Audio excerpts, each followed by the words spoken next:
ఇప్పుడు తెలంగాణ విషయానికొస్తే, తెలంగాణలో మొన్నటి నుంచి అసెంబ్లీ బడ్జెట్ సెషన్స్ నడుస్తున్న పరిస్థితి. కేసీఆర్ వచ్చారు. అసెంబ్లీలో హాజరైనారు. గవర్నర్ ప్రసంగం విన్న పరిస్థితి. ఆ తర్వాత నిన్న రేవంత్ రెడ్డి అంటున్నారు, ఆయన స్ట్రెచ్చర్ మీద ఆ తర్వాత మార్చురీకి అని చెప్తున్నారు. ఒక మాజీ ముఖ్యమంత్రి అనొచ్చు అంటే ఏం చెప్తారు? ఒక రేవంత్ రెడ్డి ఏనాడైనా ఆ సీట్లో కూర్చున్న కాడ నుంచి ఇప్పటిదాకా ఈ రోజు దాకా ఏనాడైనా ఆ స్థాయికి తగిన మాటలు, ఆ కుర్చీలో కూర్చునే అర్హత యోగ్యత ఉన్న వ్యక్తి మాట్లాడాడు. ఇంతవరకు ఆ సీటుకి నేను అనర్హుడిని అని ప్రతి క్షణం అనిపించుకుంటున్నాడు ఆయన. ఆ సీటులో ఉండాల్సిన సంస్కారం, సభ్యత నాకు లేదు అని ప్రతి క్షణం, ప్రతి సందర్భంలోనూ ప్రూవ్ చేసుకుంటున్నాడు. ఏ సీఎంని ఇంతవరకు 2 సంవత్సరాల్లో ఎంతో మంది సీఎంలు చూసాం. తెలంగాణ సీఎంలు, ఆంధ్ర సీఎంలు చాలామందిని చూసాం. చాలామంది సీఎంలతో పరిచయాలు ఉన్న కుటుంబం మాది. చాలామంది చూసాం. వీరు రాజకీయ విభేదాలు ఉంటాయి, మాట్లాడుకుంటారు, అన్నీ విమర్శించుకుంటారు. కానీ ఈయనలాగా ఈ చిల్లర భాష, పేగులు తీసి మెడలో వేసుకుంటాం, అసెంబ్లీలో ప్యాంట్లు ఉడదీస్తాం అనే మాటలు అసెంబ్లీలో మాట్లాడటం, ఈ 20 అడుగులు గోతు తీసి పాచి పెడతాం, ఈ చిల్లర మాటలు, ఈ చిల్లర భాష, వీధి రౌడీ భాష ఏ సీఎం దగ్గర చూడాల. ఈయన సీఎం అనే పదానికి కూడా, అందుకనే ఆయన పేరు కూడా మర్చిపోతున్నాం చాలామంది. వాళ్ళ క్యాబినెటే సీఎం పేరు గుర్తురాట్లా. రాహుల్ గాంధీ కూడా పేరు మర్చిపోయాడు. పేరు మర్చిపోయేసారి ఇదని ఈ భాష అసలు జనాలు మామూలు పబ్లిక్ కూడా ఆయన ఒకరిని సీనియరు, 10 ఏళ్ళు సీఎంగా చేసినవాడు, రాజకీయంగా విమర్శించు, రాజకీయంగా నీ హక్కు, ఓకే. రాజకీయంగా ఆయన దిగిపోమన్నాడు. ఎందుకు దిగిపోమన్నాడు? నువ్వు దిగిపో అన్నాడు. ఎందుకు? నువ్వు ఫెయిల్ అయ్యావు కదా దిగిపోమన్నాడు. నువ్వు రుణమాఫీ అబద్ధాలు చెప్తున్నావు, అయ్యే అబద్ధాలు నీకు చేత కాకపోతే దిగిపో అన్నాడు. అది మాట. దిగిపోదానికి నువ్వు సమాధానం చెప్పు. దాన్ని దిగిపో అన్నదాన్ని నేను ఎందుకు దిగిపోవాలి? నేను ఇదిగో మీరు అన్నట్టు కాదు, ఇదిగో ఆధారాలు, నేను ఇదిగో చేస్తున్నాం, మా ప్రభుత్వం ఎంతో చేస్తుంది, మీరు ఊరినే ప్రతిపక్షం దుమ్ము చేస్తారో మాట్లాడు. ఇలాంటి విమర్శలు నువ్వు కౌంటర్ ఇవ్వు. ఆ కౌంటర్ ఇవ్వడంలో ఇదేం భాష?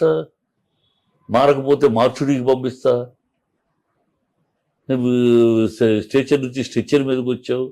ఎవరో బుద్ధి జ్ఞానం ఉన్న మనిషేనా? ఒక మానవత్వం ఉన్న మనిషేనా? ఆ వయసులో, ఆ ఏజ్లో ఆయన కింద పడి కాలు యాక్సిడెంట్ అయ్యి కాలు కుట్టితే స్ట్రెచ్చర్ మీద అంటావా? నీ ఎంతసేపు తిరిగి మాట్లాడితే నువ్వు మొహం ఎక్కడ పెట్టుకుంటావు?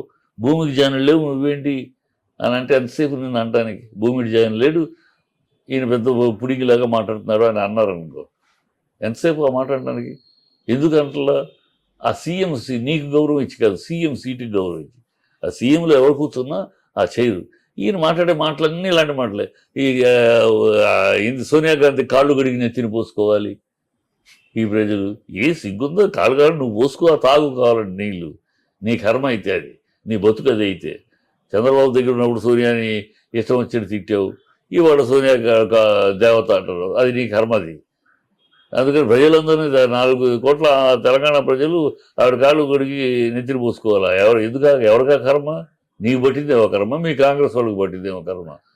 ఇలాంటి భాష, ఇలాంటి పదజాలము అతని ఇంత చిల్లతరంగా వాళ్ళలో ఎవరు మళ్ళీ బట్టి విక్రమార్కు గౌరవంగానే మాట్లాడదు, ఉత్తమ్ కుమార్ రెడ్డి గౌరవంగానే మాట్లాడతాడు, విమర్శలే. ఇతనే కర్మ కొద్దీ, వాళ్ళ కర్మ కొద్దీ ఈయన అంతకుముందు మంత్రి కూడా కాదు, ఏమి కాదు, ఏదో తంతే గాలిలో బుట్లో పడ్డాడు. ఓకే, అదృష్టం కలిసి వచ్చింది, దేవుని ఆశీర్వాదం, అయ్యావు, సంతోషం. ఆ స్థాయిలో మాట్లాడవయ్య, ఆ స్థాయిలో చెయ్యయ్య. ఈ చిల్లర భాష ఏంది? మార్చుడికి పంపిస్తా. నువ్వేమన్నా మార్చుడికి నువ్వెవడివి? నువ్వు అందరి మరణాలు నిర్వహిస్తావా? ఏమిటని? ఏం భాష అది? గాలితనం మాటలు, చిల్లరతనం మాటలు, ఒక స్థాయి, ఒక సంస్కారము, ఒక సభ్యత లేని మాటలు అలాగే మాట్లాడతాడు ఆయన.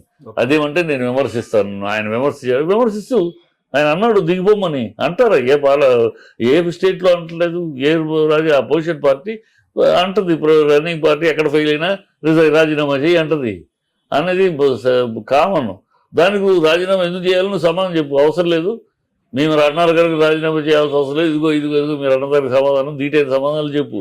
అంతేగాని మార్చిలో పంపిస్తా, ఈ గాడిది గుడ్డులోకి పంపిస్తా, టాయిలెట్లోకి పంపిస్తా, పెచ్చవాగుడు అసలు తెలంగాణ పరువు తీసేస్తున్నాడు. గతంలో తెలంగాణ అంటే దేశం మొత్తం మీద ఎదుగుతున్న రాష్ట్రం, ఒక ఘనమైన రాష్ట్రంగా సీఎం కేసీఆర్ అంటే అలా చూశారు దేశమంతా. ఇప్పుడు తెలంగాణ అంటే జగజారిపోయింది, మొత్తం బ్రాండ్ ఇమేజ్ మొత్తం పోయింది. బీహార్ కన్నా దారుణంగా, ఒకప్పుడు బీహార్ కన్నా దారుణంగా దిగజారిపోయింది. ఎవడు పెట్టుబడి పెట్టడానికి, ఎప్పుడు పెట్టుబడి పెట్టడానికి ఎవడు రావట్లా.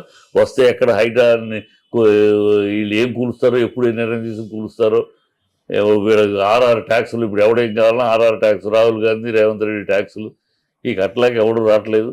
ఈ మొత్తం ముంచి పారేశారు. ఇప్పుడు ఎవడరా ఎక్కడరా మీ సీఎం అంటే సోనియా గాంధీ కాళ్ళలో, రాహుల్ గాంధీ కాళ్ళలో చూపిస్తే ఆ కాళ్ళ దగ్గర పడుంటారు ఒక నలుగురు. అందుట్లో ఒకడు మా ముఖ్యమంత్రిని చెప్పుకునే దౌర్భాగ్య స్థితికి దిగిపోయింది. ఓకే.